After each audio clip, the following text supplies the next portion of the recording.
he says he's going to destroy both them and the earth. So in verse 14 he says, so make yourself an ark of cypress wood, make rooms in it and coat it with pitch inside and out. Now notice also here too, he says, make an ark, which is a boat, obviously, of cypress wood. And somebody had a question last week about, is it cypress wood or gopher wood? And I actually never even thought about it before, so I looked it up a little bit. Gopher wood was a wood back in that time. There's very little of it left in the world today in that area. But most scholars translate this as cypress wood, because that was a very abundant type of wood back then. It was a very good wood for making ships. It was the perfect type of, and some types of wood are really good for certain things, and some types of wood are not good for certain types of things. And for shipbuilding, cypress wood was an ideal wood. So cypress wood is probably the correct translation. And notice he says they were to coat the ark with what? Pitch. Pitch. What is pitch? Is it tar? Like a tar. Yeah, I think it's like tar. And there's all kinds of places around the world where there are tar pits. And really, basically what it is it's a byproduct of oil that's in the ground too. And it comes up in a lot of different places, and people have, throughout the history of the world, have used pitch for various things. And pitch is pretty black. That's where we get pitch black. Exactly. Very good. So notice too, did they coat just the outside of the boat, or the inside, I mean? No. Notice they coat the outside of the boat too. And this is a picture, you can see people down here. So you kind of get a look at the size of this boat. This is that ark that is built down in Kentucky. And there's a doorway there. It's really cool too. Have you ever been there? No, I haven't. It's really neat. Yeah, and I think it's a great visual object for people today get an idea of the size of the ark. It's about, if you notice here too in the next verse, it says, verse 15, it says, you are to build it. The ark is to be 450 feet long, 75 feet wide, 45 feet high. And that was based on the cubit standard. And the cubit standard back then was kind of arbitrary. We don't know exactly how long a cubit was, and it didn't seem like it was standard everywhere. But nonetheless, this ark in particular, I think is 510 feet long. And that's within the range of a cubit. And it's a little bit wider and taller too, but not much. It's close to the size that the ark actually was. And remember I said that the pitch that was commanded by God to be put on the boat, and why was pitch put on there? Seal the cracks. Yeah, to make it more waterproof. So on the inside of the boat was pitch, and notice on the outside it said it was pitch. So is this the correct color of the ark that was originally built? Well, maybe originally built, but not with the pitch on it yet. Yeah, not with pitch on it yet, because it would have been black on the outside and inside. So with all that pitch on it, inside and out, it was pretty watertight at that point. So, and also too, you can notice here too, that from the height here, this is supposed to be about a cubit right here tall, and there was some windows along here too. So the roof on it wasn't very tall, but it was just enough to make windows in it that you could see outside. And as I said before, that is probably, there's a door. Who knows where the door actually was on the boat itself. But so you got a picture of that. Also, the next picture is, now this is just a drawing. Notice too, there's 3 levels to the ark on the inside. How tall each level was, I'm not quite sure, but nonetheless, you can see there's animal and storages areas all around here. Let's see. This is a picture down in Kentucky inside the actual ark itself. What is that? Dinosaur. Is there dinosaurs on the ark? Here's where, the ark down in Kentucky is a great visual object, But the people who run the show down there are denominationalists, and they have some strange ideas about some things. So they think there was dinosaurs on the ark, and to me personally, I think that's kind of like saying Bigfoot exists and aliens are abducting people all over the place. I don't think there was dinosaurs on the ark, but if you want to think there was, whatever. But nonetheless, that's two different dinosaurs there that they have on there, and that's part of what their belief system is too. So I thought that was kind of humorous when I saw that. That's right. All right, so get to that point. So it's 450 to 500 or so feet long, and he said put a door in the ark, make lower, middle, and upper decks. Verse 17, I'm going to bring floodwaters on the earth to destroy all under the heavens, every creature that has the breath of life in it, everything on the earth will perish. I will establish my covenant with you, and we'll discuss the covenant later on. And you will enter the ark, you and your sons and your wife and your sons' wives with you. You are to bring into the ark 2 of all living creatures, male and female, to keep them alive with you. 2 of every kind of bird, every kind of animal, and every kind of creature that moves along the ground will come to you to be kept alive. You are to take every kind of food that is to be eaten and store it away as food for you and for them.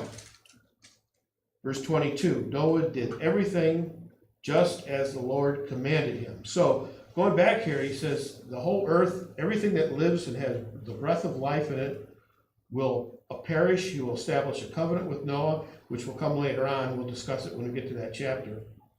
How many animals, each kind of animals was to be brought into the ark? 2. Yeah, it says a pair, male and female, were to be brought into the ark. There's also to be food brought in too. Now, question. After they built the ark, Noah and his sons, did they have to scour the earth for the animals to bring in it and bring them back to the ark? No. I think they were directed there. Okay, do we have any verses to support that? We'll get to that as we go along here too. This is the first verse of 2 or 3, I think, that says, notice he says to take these into the ark, but also it says in verse 21, will come to you and be kept alive. So if they come to you, does that kind of hint that they did on their own? And can animals do that? No, they were divinely directed. Yeah. Now notice also too Kept is, alive. huh? And kept alive. And Right. kept alive. I mean, that's a lot of food. How long were they on the ark? It's almost a year, a little over a year. I mean, they couldn't even store that much food. Well, So- we're gonna get into But that. it says and kept alive, so Yes. it doesn't sound like they even needed to. Yeah, there's some things you can consider when you look at this, but as far as the animals coming to the ark, is there a lot of things that animals do by instinct? Yeah. Yeah, everything. So you got lions and tigers, you got lambs, you have all these predators and prey, and they just walked in, no issue. And how do animals get instincts? It's in their brain. Yeah. How did it get there in the first place? Been born with it. They're born with it, and who punched that Divine. USB into their brain? It was God. God can program anything. Yeah, he can program them to do anything he wants, and it's highly likely, because it'd be quite a task to go out throughout the whole world and round up all these animals yourself. These animals, it seems to imply that these animals came to them. Now, some of the animals, like the clean animals, like cattle, sheep, horses and stuff like that, that was all around. Like, that was easy. If they had to collect them, that'd be real easy. But, you know, certain animals come from all walks of the world, and it'd be hard to go out and collect all these animals and build an ark at the same time, because but they had a long time to build the ark. You know how long it took to build the ark? it's 100 years. That's how long they worked on this thing to build it. With 4 guys to build a boat that's 500 feet long, that's quite a task. And it took them a full 100 years to actually construct the ark. So, all right. Also, too, I wanted to note also that what's interesting about the story of the ark is that a lot of people today in our world like to say, yeah, right. Some guys build a boat in the middle of a large continent and the whole world flooded. And they think, how gullible do you think we are? That's just a myth. You know what's interesting about that? Every culture in the world, and I'm talking everywhere throughout the entire world, you go clear to the other side of the world, to America, to the Philippines, to Russia, to Africa, every culture has ark stories where one family was saved through this enormous flood that came upon the world. Every culture has a story about the Garden of Eden throughout the whole world, where the Great Spirit, God, created one man and one woman to inhabit the world. There's stories throughout the cultures of the world about a Tower of Babel. How in the world did all these cultures clear on the other side of the world get these stories? If they're not true, where would they have gotten these stories from? People, I seen a little joke about something in the past that went viral. Mhm. I told my friend told other friends. It just spread. I mean, Yeah. Go ahead. How did it originate, though? Go ahead, Deb. Say whatever you're going to say. Well, if man is always so fast at trying to leave God behind, Mhm. that's really it seems like the beginning of other religions. And so at the Tower of Babel, when There everything we got go. Thank you. mixed up and everyone kind of went their way, they would have known the story of the garden, the story of the ark, and, you know, everything you mentioned. They would have known that. But Yes. then they all went their separate way. And I think that's where other religions were formed, other languages, other cultures. Yeah. And it's not hard to visualize that, because the people who were at the Tower of Babel, who were their 3 great-grandfathers that are noted in this text? Shem, Ham, and Japheth. And so it's pretty clear, you know, they transmitted these stories to their children, to their children, to their children. And the Tower of Babel, when people were spread out on the earth, God actually commanded them to go throughout the earth then. So the big spread out happened. It's believed that for the most part, when you look at the world of the time of Noah, the world was about, man had been on the earth probably a little over 2,000 to 5,000 years. We don't know exactly how long it had been that man inhabited the world, but it's believed that most of mankind lived within this area, maybe a little wider than this, but it's believed that most of mankind probably hadn't spread to the Americas and South America and not too far into Europe and Russia. Most of the world lived in this particular area, but after the Tower of Babel, it's believed that then the Great Migration happened, where people went to the entire world at that point. And there's all kinds of stories about, like my grandson was asking me this week, how did people get into America from over on that side of the world? Well, a lot of people don't realize it, but between Alaska and Russia, a lot of times you can walk across, because the ocean freezes at certain points, and you can literally walk from Russia to Alaska, or it's a very short boat ride if you had to. So it's not hard to imagine people, and there's people in the Pacific who did a lot of boat trips across ancient times, went across the entire Pacific at times. So it's not hard to imagine that there was a great migration that went on among cultures after the Tower of Babel, and they carried the stories with them. All these great stories of the creation of the world and certain events that happened, and it's just amazing. These stories are everywhere in ancient cultures. So it's not hard to figure out how some of these stories got spread throughout the world when we consider all these things that could happen. So let's now go to chapter 7.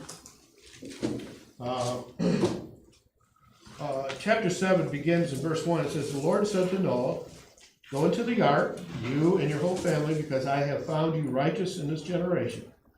Take with you 7 of every kind of clean animal, a male and its mate, and 2 of every kind of unclean animal, and a male and its mate, and also 7 of every kind of bird, male and female, to keep their various kinds alive throughout the earth."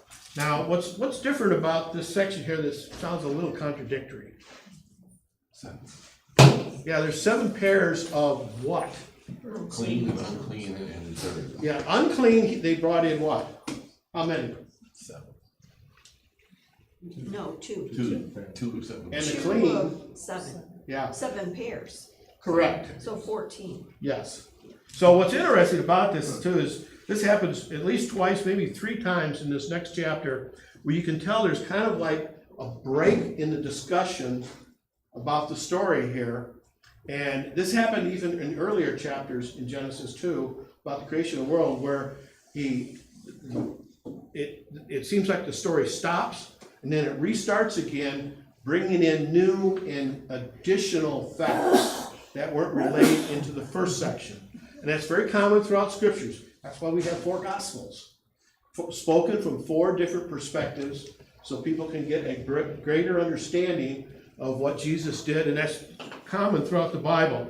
And it's in the drawing line, it says, every time it says Noah did everything just as God commanded him, that's when things start over again. And he talks about the whole story again from a different angle, and that happens later on in verse 5, also in chapter 7, where he covers the story again and relays a few new information. So the new information is that there was 2 of every kind, but more specifically, they were also commanded to bring 7 pairs of clean animals, which clean animals we know later on in the 10 Commandments, where it was laid out that there were certain animals they were allowed to eat, certain animals they were not allowed to eat. So I don't want to get into that topic at this point, but it's a very common thing.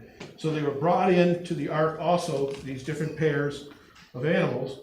And then in verse 4 of chapter 7, it says, 7 days from now I will send rain on the earth for 40 days and 40 nights, and I'll wipe from the face of the earth every living creature I have made. So how long is it going to rain? 40 days and 40. 40 days and 40 nights. And it's very common. And we're going to talk about that a little bit later, about this 40 issue, because it's an important number in Scripture. And once again, verse 5, it says, "And Noah did all that the Lord had commanded him." Noah was 600 years old when the flood waters came on the earth. And when did he start building the ark? How old was he? Back in chapter 6? Yeah, it was 500.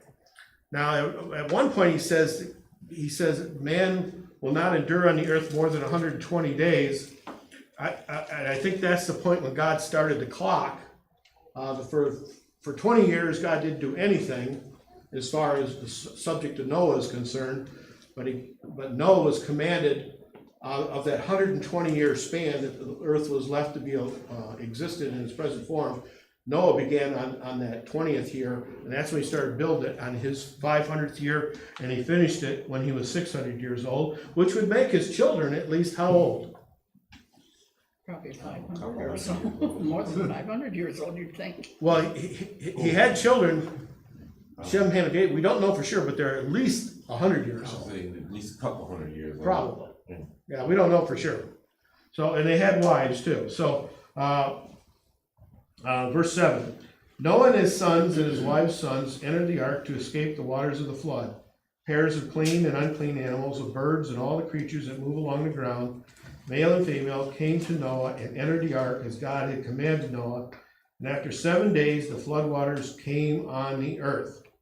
So, we can see here too that, that in verse, let's see, did I read verse? Make sure I read it right. Did I read? Okay. So, in verse 11, let's start there. In the 600th year of Noah's life on the earth, in the second month of the day of all the springs of the great deep burst forth, and the floodgates of the heavens were open, and the rain fell on the earth 40 days and 40 nights, which is repeated again from up above.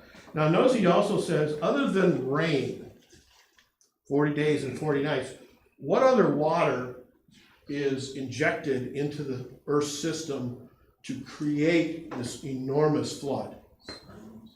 Underwater, I'm just reading. Yeah, it says River springs, underwater. some of your verses say springs of the great deep. Mine says fountains of the great deep. Yeah, and there's a little bit of debate, and it may be a little bit of both.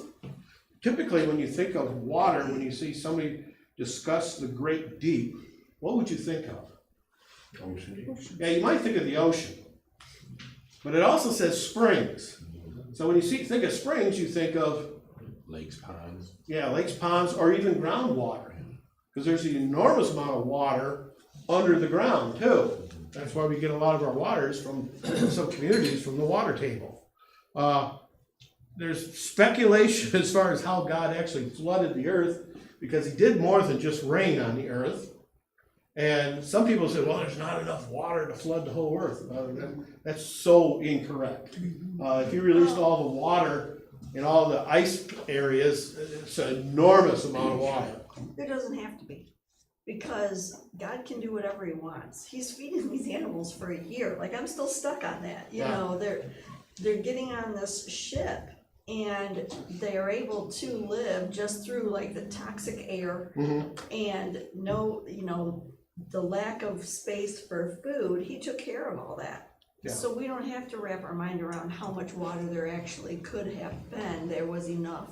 Yeah. And he just made enough to Yeah. make it happen. The two theories I heard that also show how God could have done this: number one, the polar regions could have been melted. Number two, God could raise the sea level. He can raise, because the earth is constantly moving.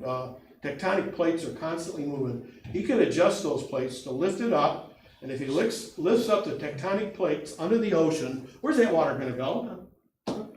And we know from history and geology that there has been dramatic changes in sea level over the centuries. And they think that's actually what happened to the ancient city of Atlantis. It was drowned out because of changes in sea levels through that time. Dan? There have been a lot of speculation on the water, stuff like that. Atlantis is one of them. They think the water came up and flooded it. Other scientists think it actually sank, Oh, I hadn't heard that. Okay. and it's all speculation. Right. But the water levels coming up on the earth, God can do anything. Sure. If it's warm enough to rain for that period of time, all the snow cap on the mountains, all that snow would melt and run downhill and flood everything. The other issue I'd like to speak toward, they fed all the animals on that ark for a year. I remember a couple stories in the Bible where 7 loaves of bread fed all these people, and a certain amount of fish fed tons and tons of people. It's not the first time, and it's not the last time you've heard things like that in the Bible. And it goes back to God can do just about anything he wants. Exactly. In areas like that. So it's interesting when you think about all these different scenarios. I was just gonna say, even if they didn't, you can think about things that happened in the modern day. If you've ever driven through a area that was flooded by, I don't know, just the rain, it is amazing to see just how high that water was when it's close to the river. I mean, I can remember going through Ohio and the area down there had flooded, and I went back when it was dry. The water lines were up over the ceiling. And it's like, and this is for miles, it's like, so it can happen. Yeah. How big is Antarctica? Anybody know? It's enormous. Antarctica is absolutely enormous. area of land. And you know how thick the ice is on Antarctica? It's over 1 mile thick of ice piled up through centuries and centuries of snowfall, and it never unfreezes. I mean, it's so cold there, and there's actually mountains that are covered because there's so much ice there. So there's a lot of places God could get water or just create it if he wished to in many different ways. So that's a fairly easy thing to consider. This also too, notice the number 40 comes up again, where he talks about for 40 days and 40 nights it's going to rain. The number 40 is a very prominent number in the Bible. Does anybody know symbolically to Hebrews what the number 40 is symbolic of? It has a symbolic significance. There's actually several numbers that have symbolic significance in the Bible, and they have a meaning in and of themselves, just the number itself. Like 3, what is that symbolic of? Trinity. The Trinity, yeah. And that's usually typical. What is 666 symbolic of? Satan. Evil or the devil. What is 40 symbolic of? Does anybody know? Think of all the examples in the Bible that are connected with 40. There's a lot of stories, and I mean a lot of them, that are where 40, the number 40 is mentioned, and they have a common theme to them. Some kind of completion, It is. because you have 40 generations from, was it Noah to Moses, 40 generations from Moses to Jesus. Yeah. 40 days in the wilderness, 40 years in the wilderness. Yes, there's a lot of different ones. Jesus wandered the desert for 40 days. He wandered the desert for 40 days. It was a complete amount of time to do. It was complete, but it was also, Plus 40 years. it was a trial. Okay. Typically, it's a complete period of a trial that lasted a certain amount of time. Other stories too. Jonah, how long did he preach to Nineveh? 40 days. Israelites in the desert, 40 years. 40 years. Jesus, we already mentioned. King Saul, how long did he reign? 40 years. Moses, how long was he in Egypt? 40 years. How long was he in the wilderness? 40 years. How long was he after that time period? 40 years. How long did he live? 120 years. So the Philistines taunted Israel with Goliath and David. How long did that last? 40 days. So these are just a sampling of all the different places where the number 40 is used, and it's usually a period of trial relating to something. It's not always bad, the outcome of it. It's a trial, and that's kind of what that word often means. All right. Also, let's read on here a little bit. We got. I'm running out of time, but verse 13. On that very day, Noah and his sons Shem, Ham, and Japheth, together with his wife and the wives of his 3 sons, entered the ark. They had with them every kind of wild animal according to its kind, all the livestock according to their kinds, and every creature that moves along the ground according to its kind, and every bird according to its kind. Everything with wings, pairs of creatures that have the breath of life in them came to Noah and entered the ark. The animals going in were male and female of every living thing, as God had commanded Noah. Then the Lord shut them in. So you can see here too, what's interesting about this is some people will actually say all the species of animals in this world could never fit in the ark. They say the ark is way, way too small to cover every species of animal in the world. And that is actually true. But they're not reading the text here.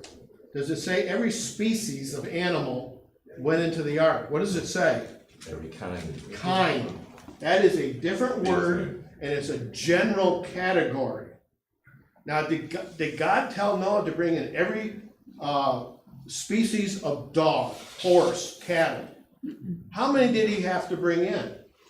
2. Just 2, because within the genetic makeup of all creatures, there is room for variation. They call that microevolution, not macro, but micro. And all kinds of species can come from all the kinds, like all dogs came from what creature originally? A wolf. And horses were the same thing, they all originated that way. Also too, when you consider the ark, and the size of the ark, when you look at the fact that it's just the kinds that came in, there is room. Not the species, there's not room for all the species, but there is room for all the kinds. And also too, did he have to bring in full-grown elephants? He could have brought in babies.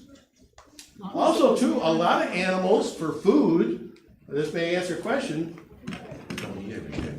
they don't eat every day, and what is hibernation? I mean, God already programmed them to come in, could he not program them to hibernate too? What would that do for the food needs? They don't eat anything. It cuts down on the smell a little bit too, maybe. So, there's a lot of different ways you can look at this and realize how God does he spell it all out for us? No. Does he need to? No. No. You just have to believe it, and it certainly is clearly possible that he could have done that. So we're gonna have to stop right here, unless anybody has a final question or thought. We'll quit here and then we'll pick up here next week. All right.